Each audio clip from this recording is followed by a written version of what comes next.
Welcome to Lunch with the Boys. Hey Jordan. You gotta edit your title on here, man. Oh yeah, weird. I did a whole bunch of work on my computer and that must not have gotten updated. Yeah, we went through a whole process, both of us, I think, since the last time you were on, where we both upgraded our computers. I'm pretty sure. Yes. I wouldn't be surprised to learn that my video is still going to delay a little bit here. I think Oh, we're that's the testing next it out. upgrade, but hopefully not. All right. Well, let me get the hey everyone's going. Get everyone invited, and we'll see what's going on with our show today. I think we're going to be diving in. I took some notes about side hustles and some of the pitfalls, some of the like difficulties. I watched some videos this weekend of like, hey, I'm going to do an Amazon ride share or I'm going to do like the Amazon delivery stuff. And they did it for like a week they were like, this is how much money I made. And I'm like, great. But they never did it again. Like they did it once. And I feel like these people fall off. So I kind of wanted to dive into side hustles, where Yeah. people fall off. Like, okay, it can make a bunch of money, but when it doesn't, what the issues might be. I thought that'd be a good topic. Yeah, I'm no, sure absolutely. I'm sure you've dove into that before. You've done consistent side hustles, and you've definitely dealt with like the bad sides of them, haven't you? Yeah, I would say so. I mean, I've had good and bad experiences with side hustles. Most of which, like when you look at a bad side of side hustles, a lot of the times it's more just like a hill you have to overcome, and it's whether or not you're willing to do it is really it. All side hustles, I feel like, to an extent, can be good, all can be bad. It really just kind of depends on your level of effort you put in towards them. Yeah. Well, and I feel like so if you vibe with your side hustle, then it's not necessarily like the biggest issue or like problem, you know? Like Yeah. if you're I'm trying to think of it like, oh, my side hustle is like reselling Pokemon cards or like going to Goodwill and thrifting and stuff like that. And if that's your side hustle, if that's what you're going to be doing, then I don't know.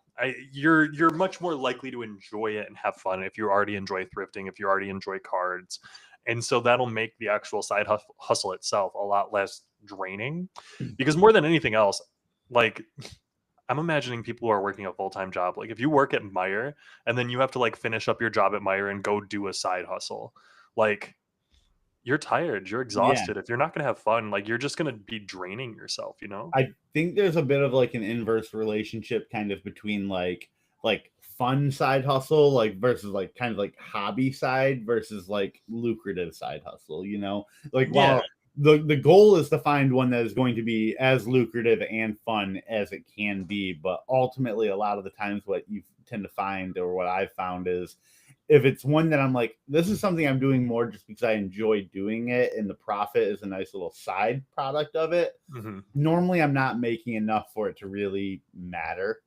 Yeah. Whereas if I am doing something where it's like Uber deliveries, where it's like I'm not having fun doing that, like I'm driving around picking stuff up and dropping it off. Maybe it's fun, like I get to listen to my audio book and stuff like that while I do it, but Yeah. See, and ultimately that's better money, but it's not as fun as ripping a pack of cards, you know. yeah. I'm imagining the like whatnot streamers who are like just ripping shipping all day long. They're sitting on a live stream trying to be like entertaining and stuff like Yeah. that. But so let's set the stage. When you are going into a side hustle, one of the like main things that you do when you're getting into it is like, what is my goal with the side hustle? Like you need to decide what it looks like, what it's going to be successful for you. So like when you were getting into Uber, DoorDash and all of that, what was success for you?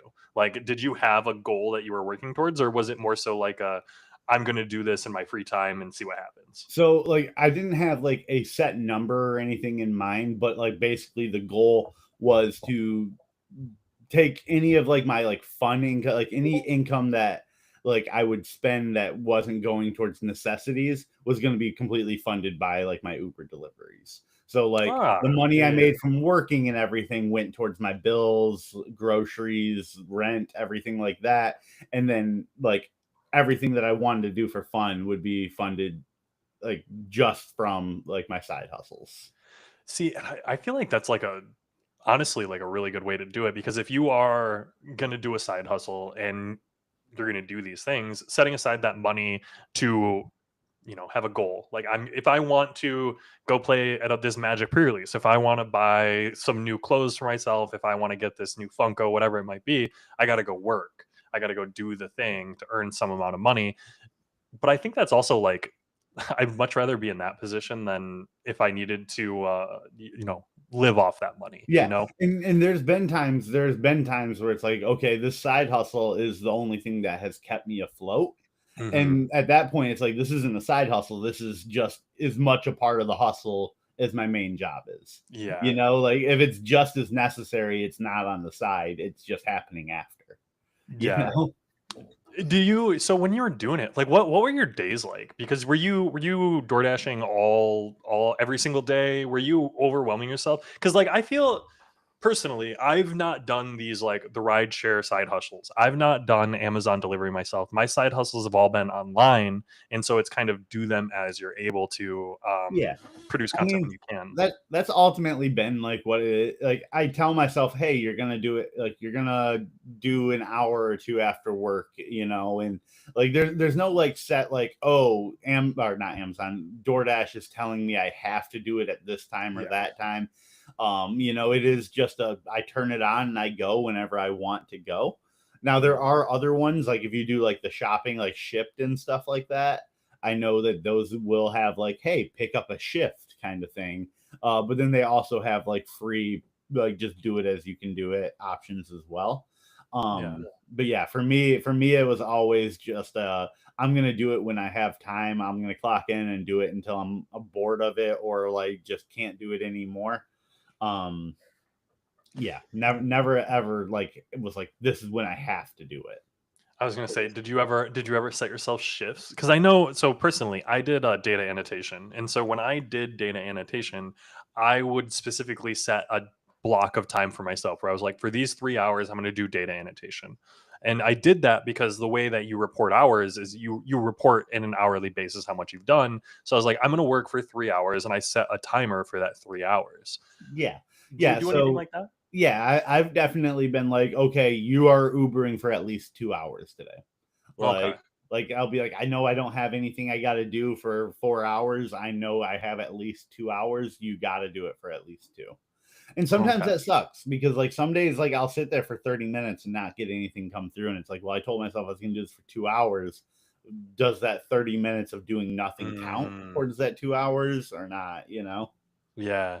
And so the all of this is getting into like the idea of like when do you fail your side hustle? Like if you're going into a new side hustle and you're testing it out, like what would you say is a failure of a side hustle? If you come into a side hustle and you don't make money, is that a fail? Is it you It's don't so accomplish your goal?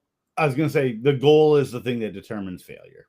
Okay. Like ultimately, like yeah, if you set a goal for yourself and you don't reach it, then yeah, like I mean, I feel like that's definition failure. Well, yeah, yeah, yeah. Now But that doesn't mean that you wasted all your time or anything. for sure. You may learn from the experience. You may have made some money, and ultimately, some money is better than no money. So, Hmm. like failure isn't quite as binary in this space. It's not as you failed or you didn't fail. It's like, well, what could we have done better? How could that have been improved? Um, So like an optimization of experience type of thing. So, exactly. and I think that gets me back to like the whole thing that made me think of this topic in the first place was I was watching a YouTuber who would go out there and they basically tried a bunch of different side hustles, but they tried it once or like for a week. And so they did Amazon Flex for like a week and they were like, this is a great side hustle. I earned this much money. And I'm like, that's great. You had a good week. It can't be that consistent if you're doing those types of jobs, because I mean, I'm hearing you talk about DoorDash and I know you had good days, you had bad days. Hmm. Um, is it considered a failure if you have like one good week and then you have a bad week? Was that like cyclical in your experience or? Again, it's like I just said, it's not really something that it's so easy to be like, that's a failure, that's not a failure, because like each person is different. If I was just looking to make $50 to go out to dinner with my buddy like this weekend or something, and that's all I made was $50, when on a normal day I would have made 75, like I still succeeded in doing what I wanted to do. So it's hard to say, like, in my situation, what was a failure versus what could be a failure to someone else's situation. Well, yeah. That's what I'm getting at here, my dude. I'm asking you, what do you think is failure? Like, Failure, we're yeah. here for this pod because I want your opinion, Jordan. For my Uber Eats and Door Dashing, what I considered a failure the most was when I would spend more on gas than I made. Okay, or that's like good if info. I Did that happen? maybe less than about like $10 to $12 an hour. Like after that, it was taken into consideration. That's normally about when I was like, well, that day was absolutely wasted. Oh, okay. Was it often that you would like lose money? Like, do you think at any point like you lost money on like a shift or like a week of I would say shifts? I probably never lost money, but like when it all added out, and like if I did like how much after like I consider like the taxes that aren't taken out of this, and I consider the amount that I spent on gas to do this, I maybe made $3 an hour, and it's like, was that really worth my time, like at Mm, all? Like, and those were always the tough days. Those were yeah. always the ones where I was like, man, that like I don't even want to do this anymore. Yeah. And so in that scenario, would you say that evened out with like the really good days? Because in my head, I'm imagining all of these really bad days because that's my anxiety speaking. But you Right. had good days, Yeah. right? Oh yeah. Like, so there's been a day like one time I delivered like a house in East. I like, again, I know I've had like a whole like tipping thing that has gone on. I'm not saying this in any way You're gonna compared talk to about a that. tip right now? And because I got a great tip. I got a great tip from a place that normally I wouldn't get them, because like normally I find in like the richer neighborhoods, like the tips, you get tips there, but they're just normal tips. Whereas like you like pull up to like this big $1 million house and you're like, oh, this is gonna be it. Here we go. And then you leave and it's like, oh, they gave me $3. But then there Yeah. was one time that like I had to drive, I think it was like 30 minutes north into like Rockford area, and it was like a beautiful house, and I dropped it off and I was like, man, I'm gonna make like $6 off this. Probably wasn't worth it. And then they tipped me like $35. And I was like, Damn. this is a good day. I was like, I could cancel right now. I could be like, I'm done. And I made That how was it. much I wanted to make out there today. Was that So was that your best tip? I think so. It was up there. I've also I so percentage wise, it was definitely my best tip. I've gotten, I think, a better tip before, but it was more equal to like the percentage of the order. Yeah. When I did like a massive sushi trip, like from like it went from like Wyoming all the way to like, I don't know. It was a long trip, like kind of up in like the Alpine area that I had to take Okay. it from Wyoming, and that one paid out pretty well. Yeah, I was gonna say, it is different. Like if you okay, here's my $10 order, and you get tipped $20 on a $10 order. That feels a lot different than someone who has $100 order and they tip you 20. It's Yeah, like okay, but I'm also someone who's like, ultimately it was the same amount of work for me, like one way or Mhm. another. Like for me, it's more like a distance to tip ratio than it is like a how much did you spend on your food. If you got me driving like, if it's a 45-minute delivery, I'd hope that you'd tip me something higher just because of that than because you ordered a steak versus a chicken. That's how Yeah, I kind of look at it. yeah, and that's a little bit different when you're doing like delivery and stuff as well because you have less actual impact on the food itself. Yeah. Like your grab bag and go. The food, like if the food is good or bad, rests on the restaurant. I don't think that generally gets blamed on the drivers very much. I've Right. definitely I've moved away from doing delivery, but I've definitely gotten food delivered and had it be bad and been like, oh, this driver sucked. They sat this in their car. When they pull up and you see them with three different bags or some shit, and you're Yeah. like, oh, they're doing like 18 orders at a time, like piled You up just here. do what the app tells you to do, though. Like it'll come through. So I know Uber will only let you do two orders. Like Okay. you can take one, and then it'll come up and be like, "Hey, pick this one up as well." And then you can pick that one up, and then you'll have Okay. like two stops along the way. And I'll do that. especially if a good deal pops up, like, yeah, I'm gonna do whatever the app tells me, and I'm not gonna feel bad because the app gave me an opportunity to pick up another order. You take what you No, can get. it's Um, the app doing it, which is kind of crazy to me. And I yeah, I will say I had a couple of times, and these are times that I did not tip, where the person driving my food was they went and picked it up, and then they started driving to me, and then they got interrupted. And so they got interrupted to go stop at another place, and it was like your driver is picking up and dropping off another order. And it's like they'd already picked up my food and were on their way to me. And it took them an extra 25 minutes. And yeah. I'm like, my brother in Christ. And I don't blame you. And I don't blame you. Like I get furious whenever like someone like because that's happened to me before and people cancel their tips and I'll like get furious, but then I'll be on the other end of it and be like, yeah, no, I'm gonna probably cancel that tip. Like I get Yeah. it, like I'll be mad at the time, but then as soon as like I have time to settle down, I'm like, yeah, I probably would have canceled that as well. Yeah. Well, and it's I am very much a tipper. I tip overly on all the things. But if I'm going to like tip nicely and then like it is just bad awful service, especially in that scenario, it's different in a restaurant for me because you're in a restaurant, very very very different for me. But if you're like delivering something, yeah, like that's your only job is to get it to me in the way Hey that the man, restaurant provided it to me, hey, like and it's I not here. a waiter's job is to tell the cook and bring it to me. Well, they're also literally interacting with you, talking with you throughout your whole experience, making sure your drinks are on top, offering suggestions. They're providing an experience at the table. Sometimes some people don't Yeah, like some that. Some people people really do don't, that very whatever. horribly, Well, and yeah, and some people don't do very good jobs at it. yeah, and that 100%. and then that's when we get back to my old argument, which I won't dive into, but that's when I start to feel how I feel about things. Well, and it gets out there. But with the side hustle stuff, I feel like okay, if you're gonna start a new side hustle, how are you looking at it to be like, hey, this is a good side hustle, this is a bad side hustle? Like, are you testing something out for a week and then deciding? Are you looking at pros and cons? Are you keeping a Google sheet together? Like, as someone who's not gone out there and tried all of these different things, I would probably go full type A. Like, okay, this is my first day, this is how many trips, this is how much I made average per trip. Like, did you get granular with that, or did you just kind of go, okay, I ended up here I'm at? So I would like run like the amount that it gives you like a projected total whenever you accept a order, and then it also give you like a projected time, and that was normally like I would definitely pick and choose based on that. If it was like $3 25 minutes, I'm like, no, I'm not doing that. Mhm. But if it was like, $3 10 minutes, I'd be like, yeah, I'll go knock that out. Or if it was like $10, 30 minutes, yeah, I'll go do that. I always tried to do something that would equate out to around what I'm looking at of about like $20 an hour would be what I would shoot for. And so like if the order came through and it kind of fell into that equation, where I'd look at it and be like, yeah, if I were to do this order over and over again for an hour, I would end up with around $20. That would normally be what I would shoot for.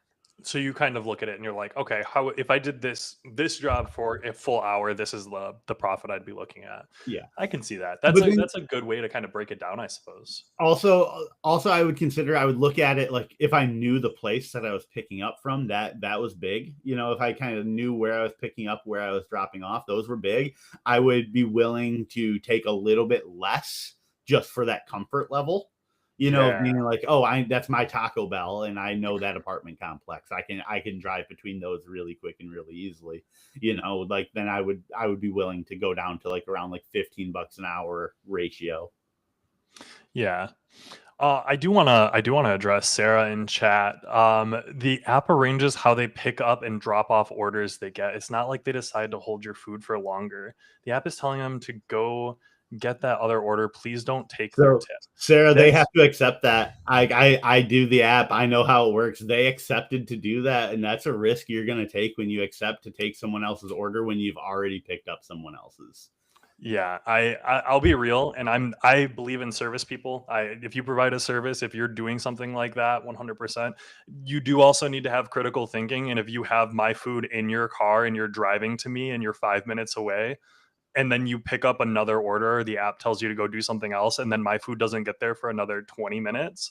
30 And, minutes, like like that is not acceptable behavior. Take the and 5 minutes, drop it off, and then go do your other job. the app is supposed to be designed to only like let you pick up ones that are like now in line with Yeah. like Well, what you're I already running. imagine maybe And this was like outdated or when they first did it or well, whatever. I'm not here's the saying thing, here, it's don't go not great, steal. but it's not great. Like it's Yeah. supposed to do that, but it isn't great. One time, like I picked up from like the Naps Corner IHOP, and then like after I had it picked up, it's like, hey, jump across the street right now and go to PF Chang's, get this from the PF Chang's, and then you'll be right online. The PF Chang's took 20 minutes to give me the order after I Mm, already had the IHOP order.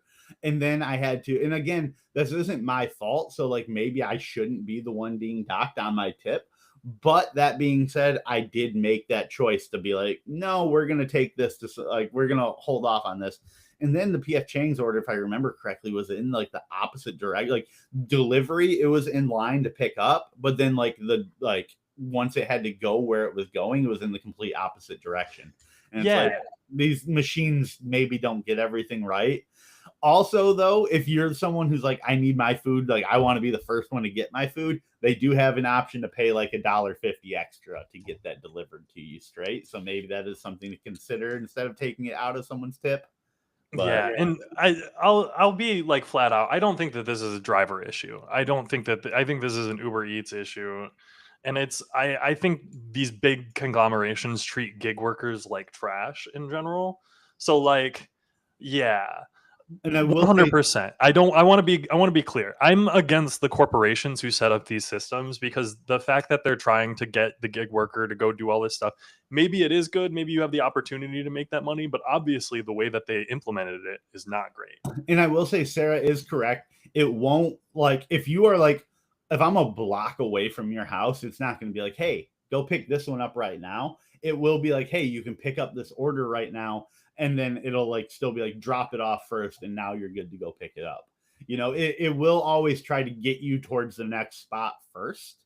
Yeah. But Well, and but it's sometimes you run into issues like I had said there, where it's yeah. like, okay, I picked up a second order after picking it up because it is close, but now all of a sudden that second order, maybe there's a delay at the restaurant or things like that. You just create potential situations where my actions are causing the food to get delivered a little slower.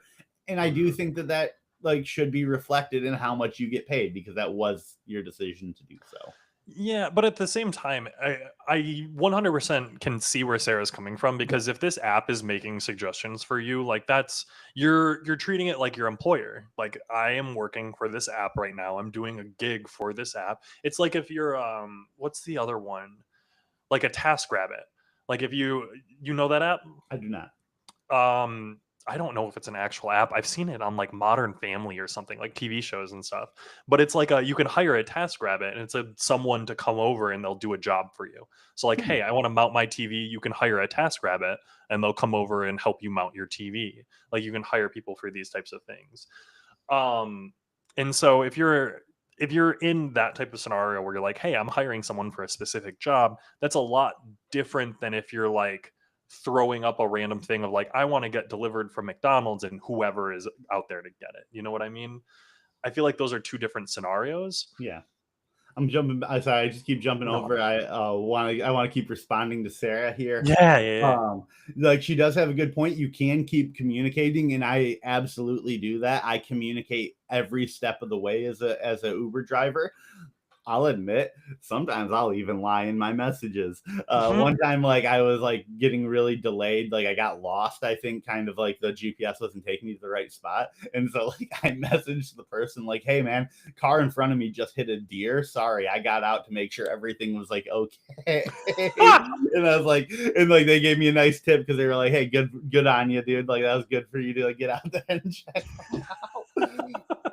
I One mean, time I've blamed the restaurant before one time because I got Starbucks for someone and they put Starbucks in the bag. Like I thought it was like a croissant in the bag and stuff. I didn't know that there was a drink in it. And like I had to like break and the bag tipped over and I mhm. heard it just go whoosh. And I'm like, and I picked it back up. And then as I'm driving, I'm like, I smell coffee and I looked down and the bag was soaked. And I was like, I messaged them and I'm like, Starbucks must have not put the lid on this drink. Oh my gosh. That's insane. Well, I mean, hey, more than anything else, like fair. Blame I don't Starbucks deserve for shit tips. happens. I don't deserve tips. There are scenarios like, yeah, if my Starbucks gets there and it's not like I get a half full coffee, I'm probably not going to tip. Like, let's be real. Yeah, But but question for you. I want to jump over really quick one more thing she said there, where she's like, "But communication is key and keep the food hot. Keeping the food hot is the problem when you go to a PF Chang's that takes 20 minutes to get the order when you already have the IHOP in the car." Yeah.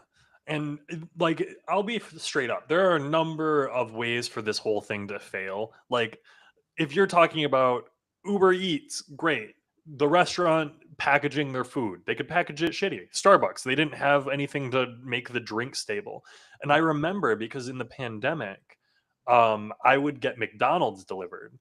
And McDonald's delivery was phenomenal because they had a specific setup for it. They got specific bags and they got drinks that you could put in the bag inside of carriers that had like, cardboard drink holders, and then you could put multiple bags, and so you'd have one delivery bag given to the driver. And I'm sure the drivers fucking love that too, because you don't have to worry about, oh, do I have all of the bags for this order, blah blah blah. No, it's all in one bag. You grab it, it has everything in it, and you That hand it does off. panic me because sometimes I'm like, I feel like I need to, like, because like you'll get something that says like, make sure the order is correct, but it's like, oh, but they also gave me a completely sealed bag, and Hmm. it's like, I can't do both. I can't ensure freshness while also Well, yeah, and making sure things in there. in that scenario, you have to look at the business and like, okay, if that food gets there and it doesn't have your special order on it, you have to blame the business because it was Yeah. a sealed bag. Like, Yes. in that, I mean, ends you in a sicky scenario where you are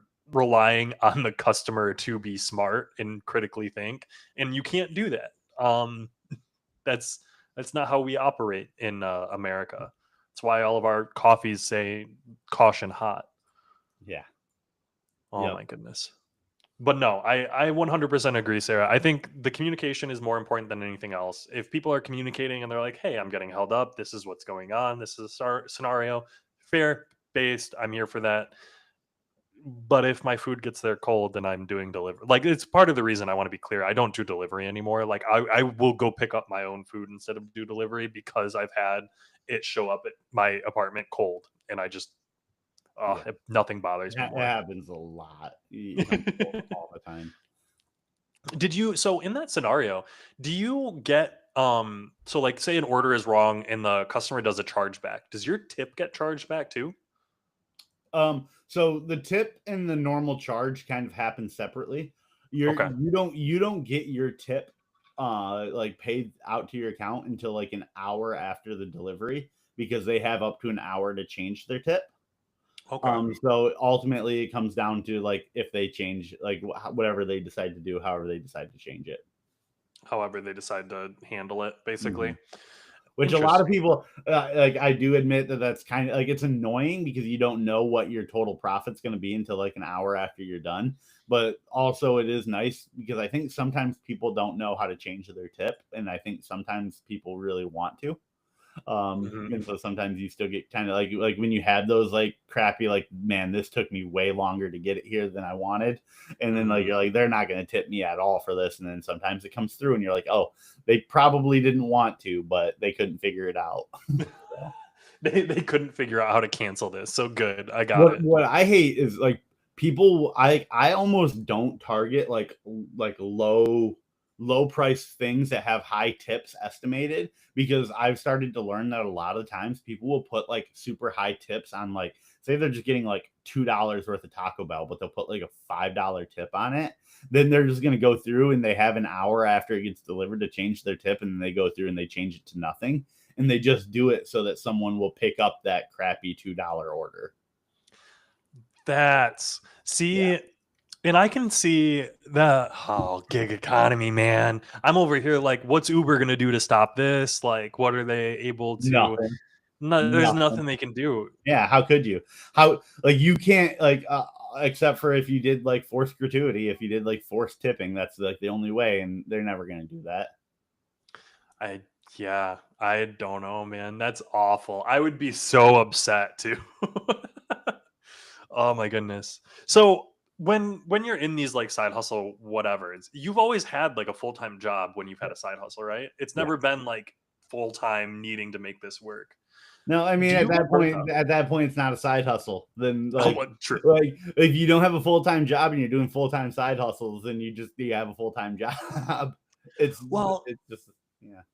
would you call doing Uber full-time a job? Yeah, 100%. 100%. You get a like you get benefits, you get Do you? Are yeah, oh you yeah. you get like aren't you like a 1099 employee or You a are a contractor or 1099 something? employee, but they do have like a benefit program where like the more active you are in it, the more it will give you. Like there are some that will give you like I think there's like change off gas you can do and stuff like that. I don't know if there's like medical benefit. I think there are though if you like do it full time, especially if you're like a people Uber driver. I think that gets a little bit more of like the actual real job benefits. But for sure, people do it 40 to 80 hours a week, and that's Yeah. for sure a job, especially if you're doing it. If you're driving a Tesla in LA and you're doing Uber driving, like you're probably making more than people working at like restaurants and stuff like that. Maybe not like servers, but like fast food restaurants and whatnot. Yeah, yeah, yeah. I guess I think where I'm getting hung up is on the like terminology of job versus like contracting and like side gig and stuff like that Yeah. because you're not Well, I mean, stable. It's like you're your own boss, yeah, basically. I mean, You're your own boss. but like our contractors, is that not a job? No, You know? 100% that is a job, Yeah. but I don't know. I think it's difficult for me to look at it and be like driving for DoorDash or driving for Uber is a job. It is. It's 100% a Yeah. job. But like I get the hesitancy. I understand where it's like kind of hard to view it that way because to us, like obviously in our positions, like we're yeah. realistically making more money doing what we're doing, so we would never see ourselves doing that as a full-time position. We would just see it as an opportunity to make a little extra money here and there. But some people, it's like, no, this is the only place hiring. Yeah, This is the only this place they're is the putting you on. job that they're able Yeah. to get, and that's 100% awesome. I mean, that it exists, but I think I see too much, like, in the media about Uber and all of these companies, like, and how they treat their gig employees, especially, like, all the gig employees and stuff like that. Like, Can't be worse than Amazon. do you think Amazon is worse? Probably. Like, so having a friend, like one of my closest friends works as an Amazon delivery driver, not for Amazon themselves, but for like one of the delivery companies that like third party delivers for Amazon. Okay. And they still get all the trickle down rules as if they did work for Amazon.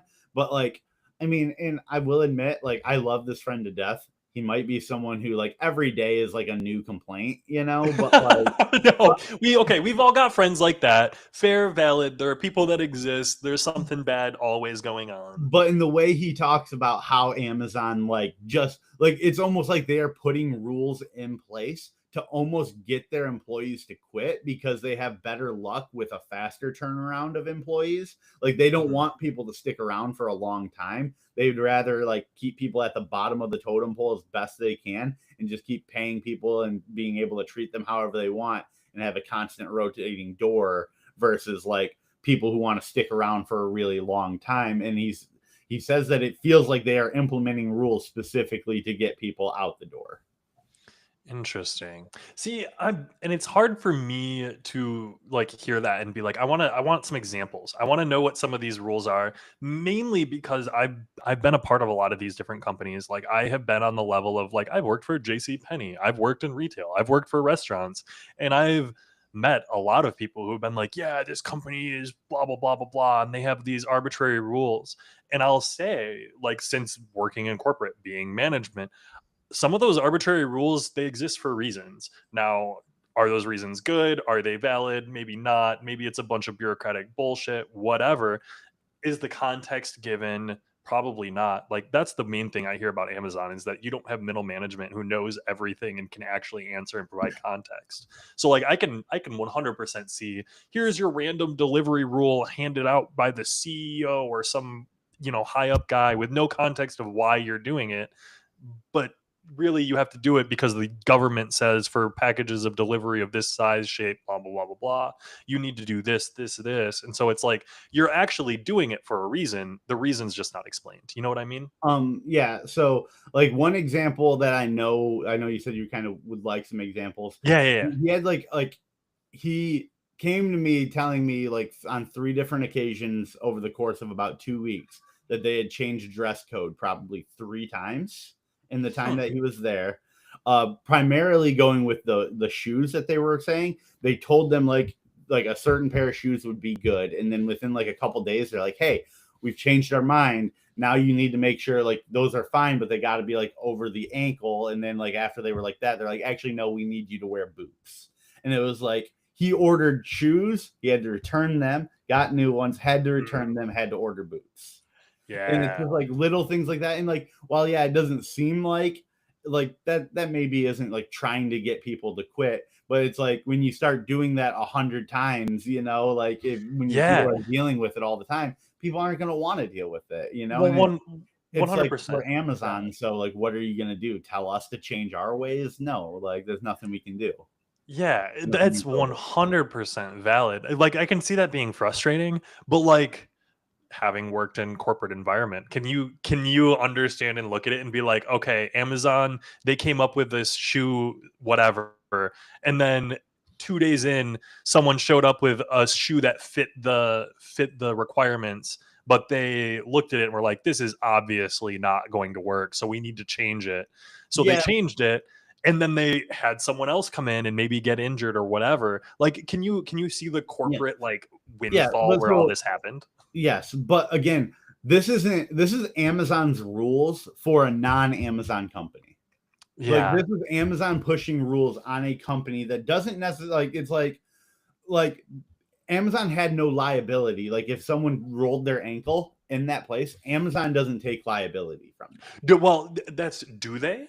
No, like I know they don't. Like the Okay. like my friend had talked about that. He's like, yeah.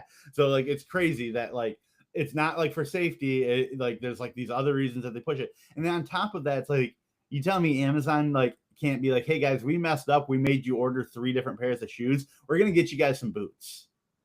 Like I get they got a lot of employees to do that for, but they also got a lot of employees that they are making a lot of money off of. And it's like, I feel like if you cared about the employees in a situation like that, you're going to take care of the employees. And like that just goes to show that they don't care about their employees. They're like, no, tough break, order new shoes after returning 2 different pairs.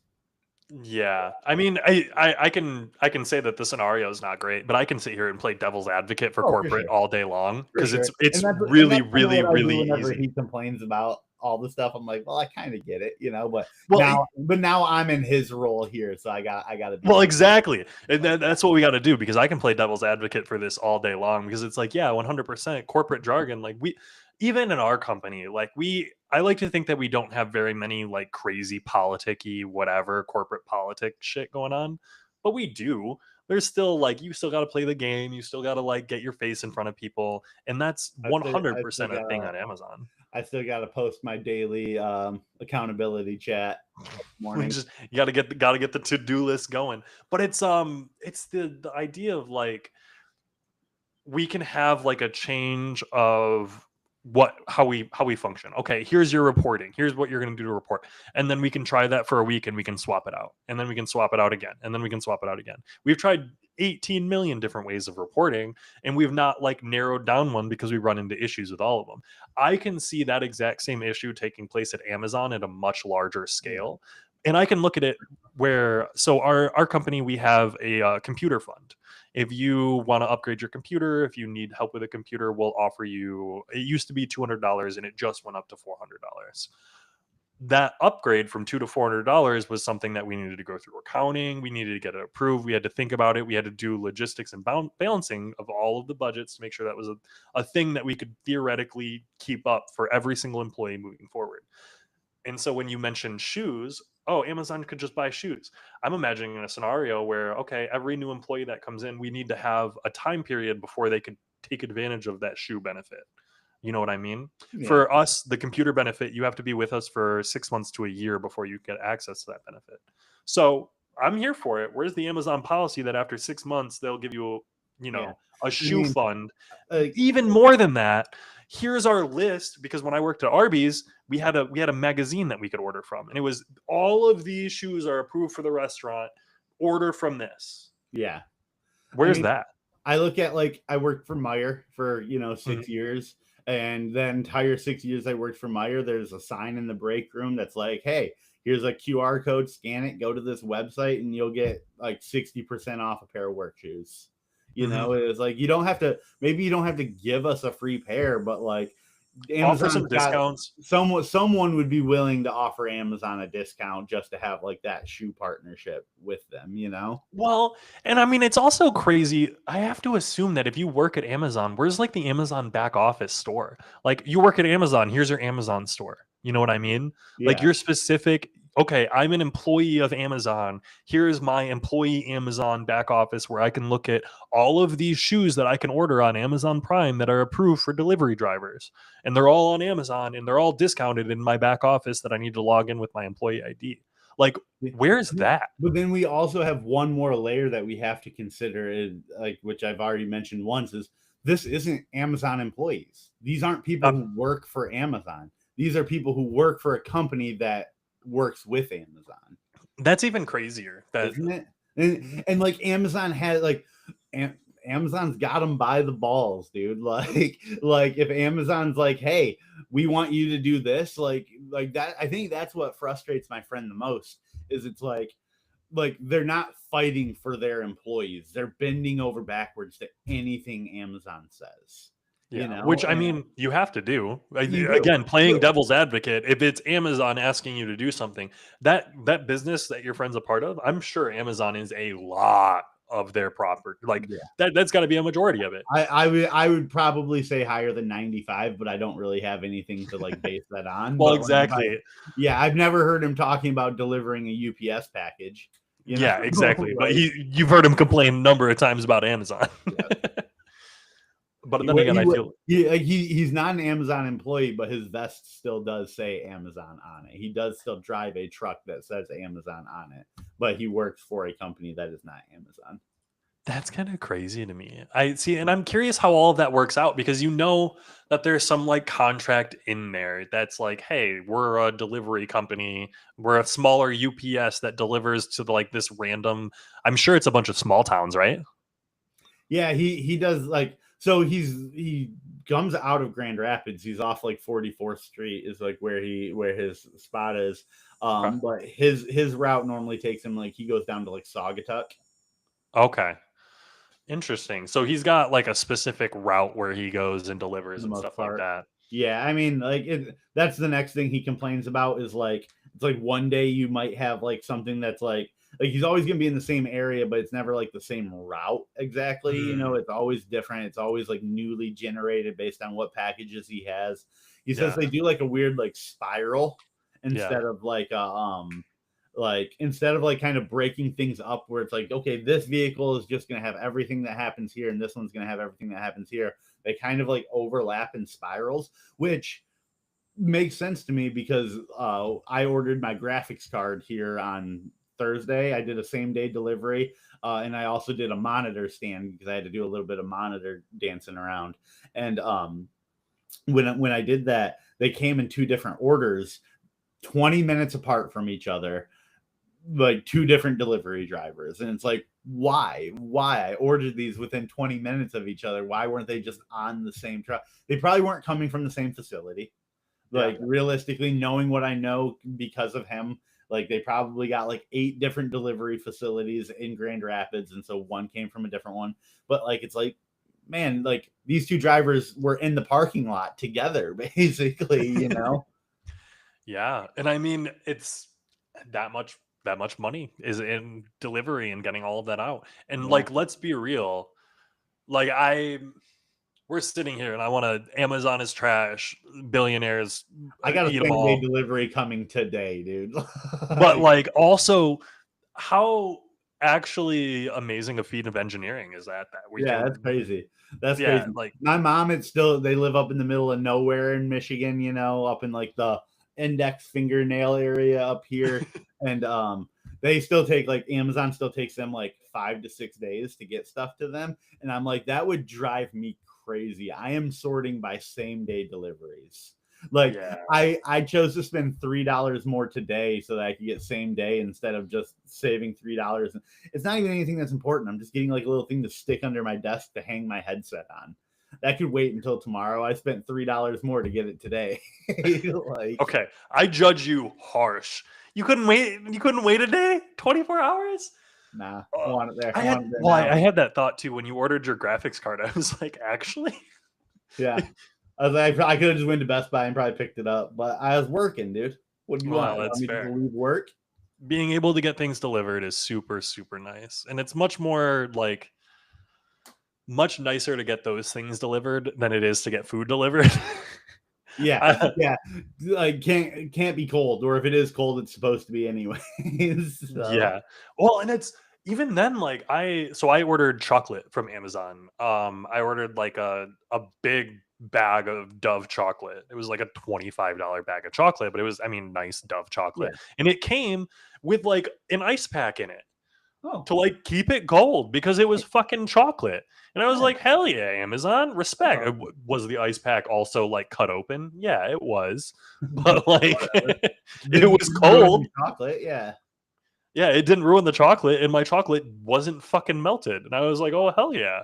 Like, if Amazon's out here solving this problem, come on, Uber. Like, Yeah. Well, where's your hot plate? yeah, I was gonna say, well, Uber doesn't just do food. You can No, it doesn't. I've done an Uber delivery. I've delivered a MacBook Pro before through Uber Eats. And I will say, I've seen a number of those things where it's like, add on a convenience store. They'll stop at Super 8 on the way or whatever. I didn't realize the Apple Store was one of the options. I didn't know I was gonna be picking up a MacBook Pro from an Apple Store and delivering it. That was pretty crazy. Uh, I've done a lot of car parts. Yeah. I've done like picked up from like Napa and like driven it from like a Napa Auto Parts to like a car shop somewhere, like kind of off 44th. That's kind of respectable, though. Like, Yeah, they don't tip. I'm They here don't for give you that. any tip at all. That's Oh, annoying. they didn't That's tip you. annoying. Yeah, yeah. By the way, if you ever do Uber Eats and you do anything that's not food, like hopefully they give you cash because I don't even think that they have a tipping option most of the time. They're not ordering it through the Uber Eats app. They're ordering it from like Napa.com, and then they just like outsource the delivery to Uber. That's And which also that's what a lot of like if you do like McDonald's delivery, Burger King delivery, and stuff like that, those orders are just being sent. Then like they're just like being API'd out to Uber or DoorDash and stuff like Yeah. that. And I know you can a lot of those restaurants you can like order directly in like Google now, and those Yeah, orders will go through Uber Eats or DoorDash or whatever the hell else. yeah, Like you're able to like API into the DoorDash interface basically, yeah. or like the send access the drivers. Oh, anyways, back on topic for side. I mean, we were still kind of there. Like everything Well, we've been talking has been side hustle related, and like the pitfalls and like little things that you don't think about normally when you think about these side hustles. It's yeah. been one side hustle centric. I will admit this has been very Uber heavy. Well, and I feel like that's not a bad thing, really, No, because if you're gonna it's get almost like into it's like almost side like a hustle, highlight. It's like the do's and don'ts of Uber Eats. yeah, and if you're gonna get into doing side hustles, you're gonna want to dive into one. Like I feel like when you were looking at side hustles, like what got you into Uber above everything else? My friend was also doing it. He had like a referral. Um, like Oh, really, they get you with one of those like do yeah. it for 6 months, earn a Yeah, thousand it, dollars it or was whatever? like once I completed 10 deliveries, I got like $100. He got like $200. It was actually a really good deal. Not bad. You And want I you want to know know, something new that I am thinking about doing to make a little bit of side hustle money? Now that I've lost a bunch of weight, I think I'm gonna have a little bit better luck at it. I want to get back into plasma donation. Uh, oh, I used to do it a lot, and then like as I got bigger, they were struggling to find my vein, and I was getting like slower blood flow in my veins. I think now mhm. that I've lost a lot of weight, it's going to be a little bit easier, and I'm thinking about going back and giving that a try again. Hell yeah, man. And I So plasma donation is 100% like a side hustle that Yeah. you cannot make that Yeah, a that's not job. a job. That can't be a Plasma job. donation is not a job. Yeah, it's a perfect little side hustle thing. But that is, I mean, it is good money. Like, Yeah. is it still? Like When I did it, it was I like, haven't looked into it. I'm imagining like because I haven't done it for like I don't know like 6+ years. If not longer, I will probably get like a new time like person yeah. benefit like where they'll probably give me like 100 $200 or something for like the first 2 times I go, and then after that I know it used to be like $40 the first time of the week and or $20 the first time and $40 the second time, so you'd make like $60 a week doing it. And I feel like it has to have gone up. I would think Like so. I would hope so. I'm remembering seeing like BioLife plasma donation like $700 bonuses after Ag- 4 visits or something. Again, yeah, and I think that's just like your very first time, obviously. Yeah. Um, but yeah, no, I might absolutely look into doing that and then jumping back into that because I got a couple big expenses that I kind of want to get that are just like personal little fun things that I'm struggling to justify, but you know, I can go listen to it. Man, I'm You're just gonna go sitting do here the like, side oh hustle until you have man, enough money to buy all oh, of your. this has been a good podcast because I think I'm gonna start doing that. Yeah, thank you for reminding me about that, even though I reminded myself. Oh, Oh, that's super funny. Because yeah. I remember doing that. So the thing, and this is not a suggestion for anyone listening. Don't clip this one. This is Sam, not clip going to it. end up in Opus clips, but Yeah, um, anytime you say clip, it gets clipped. so when I was in college, I would go and I would donate plasma. Right, you Right? do the donate plasma, Yeah. and then you would take that card and you would just go buy alcohol with it because you're already out plasma. It takes less alcohol to get you drunk. And so you're like, okay, you double whammied yourself. I get drunk for cheaper and I made money. So that's what we did. Like that uh, was a game plan for the guys in college was like, let's all go donate plasma so that we can have a good night out. And that's awful. That that, is not. that's hilarious. That's great. No, so I would donate plasma to pretty much fuel any of my bad habits that I did. Yeah, like pretty much every dollar I pretty much made from plasma went towards things that I shouldn't have been putting in my body. That for sure. Went One towards time, all of the college so habits. they had different tiers, right? Of like if you weighed this much, you'd get in at the top tier and make the most money. If you weighed a little bit less, you'd be at the middle tier, and then if you were like the least amount you could weigh, you'd be at the bottom tier, making the least amount. And Wait, for BioLife? I think I was at CSL. Okay, okay. But I think BioLife also does something like that. But like you're tall enough that I'd imagine you were probably always at the The max like or whatever the it might max. be. Yeah. Yeah. Um, but I was always at the max as well, and then I went and I had we'll call it a pretty wild weekend at Western Mhm. Michigan University. Put things in my body I probably should not have put in my body, and I went back like the next like 3 days later, and they're like, "You are 4 or 5 pounds under like the middle range," and I was like, "That is crazy," because I've always been like 20 pounds over it. And I was like, "Oh man, what did I do this week?" Jesus. That's insane. Which, by the way, man, how's the dieting, intermittent fasting? Are you keeping that up? So I just am coming back from vacation. Uh, Which, welcome I back. told myself amazing vacation. It was a great time. I had a wonderful time. Um, I told myself I wasn't going to diet on the vacation. I was dieting to get to that vacation. That was the goal. That was like I wanted to hit 200 pounds by the time I left, and I did. The 200 was like right what I left at. I might have been like 202 or something like that. I weighed myself when I came back. Didn't diet at all while I was there, but also like it was a lot of go go go. We had like a birthday party, a pre-wedding party, a wedding, a after wedding party, and then a brunch the next day. It was go go go the entire time. I lost like 4 pounds on vacation. I came back, I was like 194, and I was like, oh, look at that, let's go. I continued to not diet. Today's like the first day of being back on it again, which I'm gonna go eat as soon as we're done here. Mhm, I back up to like 204 or something like that right now. But like mhm. now I'm starting the diet again. So I erased all of my up on my whiteboard, all of my like everything that I've done this far. We're starting new. It's like a brand new start to the diet. Don't know what my goal is. Don't know when I'm going to be there. But right now we're just focusing on losing. So yeah. Hell yeah. I mean, I will say, I think goals are important. We talked about them earlier. Setting goals, if you don't have a goal to work towards, you're going to end up kind of just doing it, and maybe that'll work out. But I feel like it's a lot easier for me to have a goal. Like I need to work towards something. And I Yeah. know like so when I wanted to do YouTube videos and I was going to upgrade my computer, I was like I'm going to make a video every single day for a month.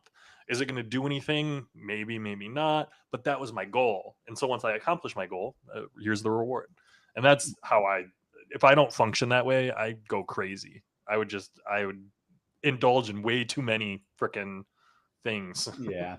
Yeah, I definitely need to. Like, I just haven't taken the time yet to think on what the goal is going to be. Like, I just erased like my Yeah. old goal board and everything today, so I'm probably going to get that figured out. And yeah, I'm thinking I'm probably going to shoot for like I don't know 160 is probably going to be the goal, which would Dang. be very low. I really probably should set it more about 170, but I was going to say, have you thought of making the goal like a consistent workout or something like that instead? I mean, yeah, especially with the winter, I've been thinking about that because like walking has been my big thing. Just Mhm. getting out and walking everywhere I go, with the weather Yeah. being nice. But as it's starting to get a little bit colder, I probably won't do as much walking. So I got to think. And also, like my gym is like far enough away that once it gets snowy, I don't want to drive to it either. So I got to get back into like my home workouts and stuff like that. So Yeah.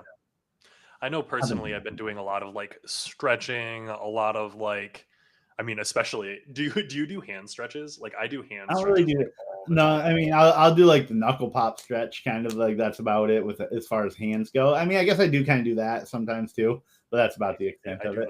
do the full stretch outs. Yeah, But I've got that like early onset carpal. So I do all those stretches, but I get on the floor and I do a bunch of stretches as well. That's dude, ever since hitting 30, if I don't stretch, like my back will seize up. I think was it Colton I was talking to about. We were joking about how I was like, oh man, I'm gonna have arthritis in my hands, and he's like, no, you won't. You play all the games, you keep your hands moving, and I was like, yeah, then I'm just gonna have carpal tunnel and arthritis both in my hands by the time I'm 60. Yeah. I'm really, really not wanting the carpal tunnel and the arthritis. Like I popping my knuckles already has me like I don't. I whatever. don't. I think that's just a myth that popping your knuckles leads to it, though. I don't think that that's true.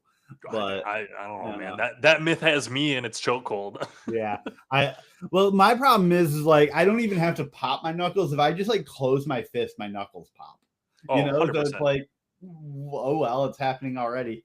Also, I want to chime in to Sarah saying that this right now, I agree. Right Yeah, now is the perfect. best weather to walk in for sure. In a month from now, probably not. Then For that's what anyone I'm preparing for. for anyone listening to this who doesn't happen to be in Michigan right now, we're in like a low of 63. 55, high of 65. It's kind of sunny. It's like we're hitting peak fall Yeah. weather and there is nothing like this past weekend I wanted to go to an orchard. Like let's go pick apples. Like that's my My, mindset. my mom just started at her orchard. She works at an apple orchard. Kanabe is voted top 5 in the country. Heck yeah. Which Uh, how far of a drive is that? Probably about 4 hours. Only Farther than 4 you'd want to hours. go. Farther than you'd want to go for it. Definitely farther than you'd want to go for it. It wouldn't be worth the drive. I love it. I love it. Not worth the drive. It's got a nice little petting zoo at it. It's got goats and stuff. It's definitely a very nice orchard. No, like if you were like, oh, we're also going to the UP or Mackinac or something like that, then yeah, then divert and go to it. But like, Okay, don't go just for cannabis. Love it. Love my mom. Love the place. No, I don't care. fair. That's top 5 in the country. I was You'll gonna be say, underwhelmed. well, so my whole thing recently is Cassidy and I have been getting into audiobooks. And so driving is less of an issue when we have an Yeah. audiobook because she's super excited about it. And so I know we're talking about doing Nashville end of this month, which should be a good time. We're Good Rep Media. If you're in Nashville, if you want to come see Good Rep Media, we're going to be down there end of this month probably for a little bit, just hanging out, getting together for a company meeting. It should be a good time. Yeah, I'm not listening to your audiobook on an 8-hour drive, bro. I 100% that would be the game plan. Yeah. Yeah. No. We might need some headsets then. So Uh, we'll see. We'll see how we'll it all see. goes down because I think Cassidy is going to be joining us. So it'll be Cassidy and I with a car. I was talking to Amanda about that actually, but Gotcha. we'll work that out. Yeah. But It'll be fun. it should be a good time. It should be a good time regardless. But to draw our everything to a close, if you're going to start a side hustle, make sure you're keeping track of your money. Make sure you go into it with a goal. Make sure you have a game plan for what success looks like. Otherwise, you're going to be sitting there spinning your wheels without success. If you had to leave someone with a final message, what would it be? Like you said, track every dollar that goes in or out of a side hustle, especially if it's something that's 1099 based. Your mileage on your car, the gas you put into the car, anything like any work that you do on the car. Little pro tip: if you only do like $600 worth of or say you do like $500 worth of Ubering on a year, like you barely did any, it's just like a little extra. Get it up to 600. You'll technically have to pay 600 on that taxes, but then like you can also claim everything that you've done for Uber up until that point. $600 is that magic point to try and get to. Which also, we're not tax people. We cannot give tax advice. It's worth noting, especially in that scenario, because I looked into it a little bit. Taking the standard deduction is usually better for you until you got in quite a few miles, repairs. You're using a home office and stuff like that. So definitely talk to an accountant. Yeah, those people got crazy. Everything I do, I go to like H&R, and I'm just like, hey, this is what I've spent. Do what you can with it. This is what I've got going on. Do you got ideas? That type of crap. Exactly. But hell yeah. Thanks for joining Jordan and I on this this episode of Lunch with the Boys, where you got a chance to kind of dive into some side hustles. Where's the? You want me to hit him with the chat? Where's the text? If you wanna come check us out. We are a small business marketing agency. We help small businesses get ranked on Google. We help them basically get more customers. And if you want more customers, I'm always down to chat with you. I offer free 30-minute consultations. So come check us out. Come check out the website, fill out the form, and I'll look forward to chatting with you. But thanks so much for joining me. It's been a pleasure being live with you. We will be live tomorrow at noon on the Good Rep Media channel for Lunch with the Boys again. But peace out.